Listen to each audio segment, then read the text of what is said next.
So I got this very interesting looking box.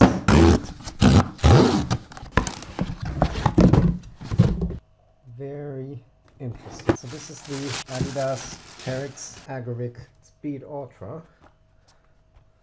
I've been very intrigued by this shoe for quite a while, and I think you can probably understand why, as I have a bit of a road running background. So having some of that technology, like these very modern bouncy foams and plates and rods and high stack height and things like that, coming over to trail shoes is something that's very intriguing to me.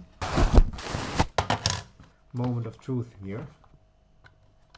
232 grams, which is honestly a bit disappointing in a way. So I'm sorry about these rotten blueberries here. Just want to show you that Adidas saves us quite a bit of research by actually printing the lug depth on the shoe here. So it's 2.5 and 3.5 millimeters, which is not super deep, but it is enough to sort of explain where this weight is coming from and should give us some decent grip.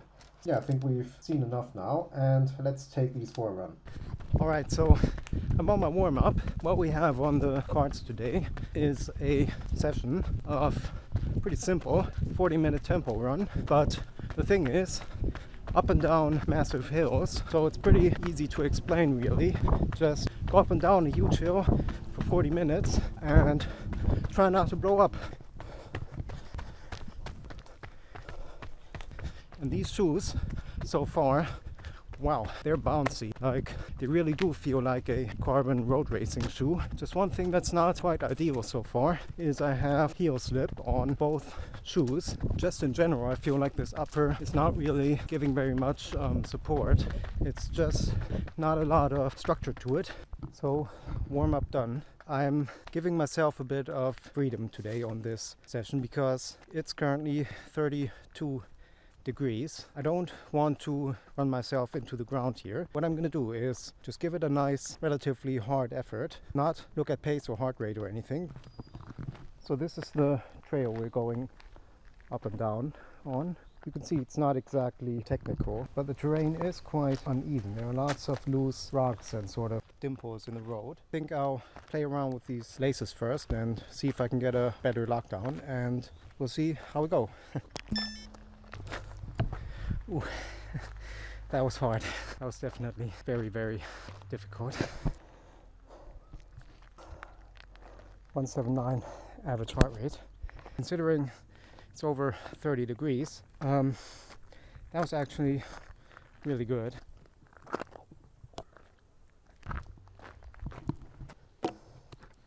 So the most important question, of course, is how did these shoes do? I honestly have to say I'm not quite sure what to think of these. In terms of trail running shoes, these are probably, or these are certainly, the fastest ones I've ever run in, because they really do feel like a carbon road shoe. I mean, yeah, they are a bit heavier than most of them, but the bounce and the energy return on these is pretty incredible, to be honest. Like, it really feels like a trampoline. It is so much fun to run in, but at the same time I feel like stability in this really is a major concern.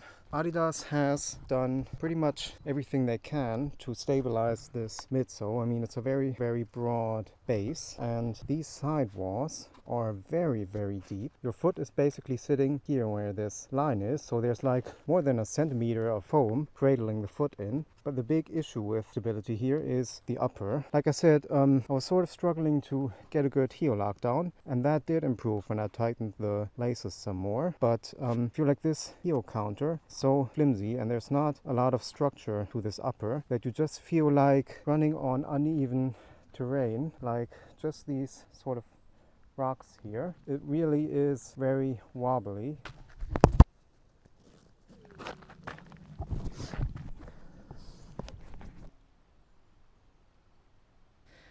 What's the point going fast when you basically have to put the brakes on all the time because you feel like you're gonna sprain your ankle or something? It seems only viable on very dry, sort of flat and non-technical courses. So I'm not quite sure what to think of it, really. Definitely is a very fun shoe to run in.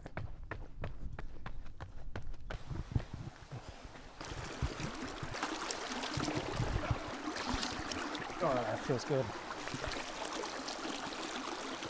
Of course, more testing is required, and you will see more videos on this. So yeah, anything else? I don't think so. Like and subscribe, and I'll see you on the next video. Bye bye.